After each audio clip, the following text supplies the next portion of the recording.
Hello દોસ્તો, આપ સર્વેનું હાર્દિક સ્વાગત છે મારી આરકે એડ્યુકેટર યુટ્યુબ ચેનલ પર। મિત્રો, વિડીયોની અંદર આગળ વધીએ પહેલાં આપ સર્વેને એક નમ્ર વિનંતી છે કે જો આપ ચેનલ ઉપર નવા હો તો લાઇક શેર અને સબસ્ક્રાઈબ કરવાનું ભૂલતા નહીં।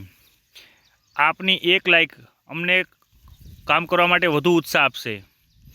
તો મિત્રો, આજે આપણે જોઈએ કે જે રાજ્ય સરકાર દ્વારા ભરતીની પ્રક્રિયા છે એ ક્યાંક ને ક્યાંક ચાલુ છે તો ક્યાંક ગૂંચવડીએ ચડી છે।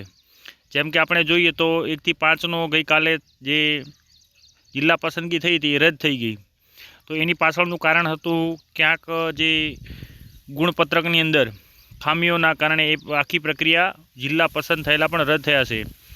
અને જે આગળની પ્રક્રિયા ધોરણ 9 થી 12ની અંદર ચાલતી હતી, હવે એ પ્રક્રિયાની અંદર પણ ક્યાંક કેટેગરીનો વિવાદ હતો તો એ સ્થગિત કરી હતી, પણ ફરીથી ચાલુ કરવાની વાતો થતી હતી। પણ વચ્ચે ચૂંટણી 28/5/2025ના રોજ જે એમનું નોટિફિકેશન આવ્યું અને ત્યાર પછી એવું કહ્યું કે ભાઈ હવે ચૂંટણીના આચારસંહિતાને લઈને ક્યાંય ભરતી અટકી તો નહીં પડે ને। અને થયું પણ એવું હતું કે જે ચૂંટણીના આચારસંહિતા આવતા જે ભરતી બોર્ડ કમિશનર હતા જે રાણા સાહેબ, એમને કે ભાઈ ચૂંટણી આચારસંહિતા છે એટલે ચૂંટણી પંચને એક પત્ર લખીને વિનંતી કરી કે ભાઈ અમને અમારી પ્રક્રિયા જે છે એ ચાલુ રાખવા દેશો।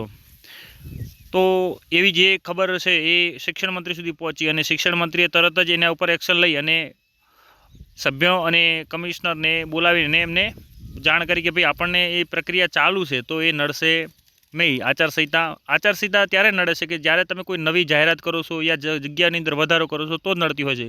બાકી ચાલુ પ્રક્રિયા છે એની અંદર કોઈ નડતર થતી નથી આચારસંહિતા। તો હવે એ વાતને ધ્યાને લઈ અને ફરીથી પાછી ધોરણ 9 થી 12ની જે શાળા પસંદગી હતી એ ચાલુ થવા જઈ રહી છે। અને એ જે શાળા પ્રક્રિયા છે એ આજે આપણે જોઈએ તો જે જાહેર અખબારની અંદર પણ એવું કહ્યું છે કે ભાઈ હવે આપણી પ્રક્રિયા જે છે એ ફરીથી ચાલુ થઈ જશે। તો મિત્રો, આ તમારા માટે ખૂબ જ સારા ખુશીના સમાચાર હતા। તો આવા જ સમાચારો લઈને અમે તમારી સમક્ષ વારે ઘડીએ આવતા હોઈએ છીએ। તો બસ તમારી જોડે એક અપેક્ષા હોય છે કે તમે અમારી ચેનલને લાઇક શેર અને સબસ્ક્રાઈબ કરવાનું ભૂલતા નહીં।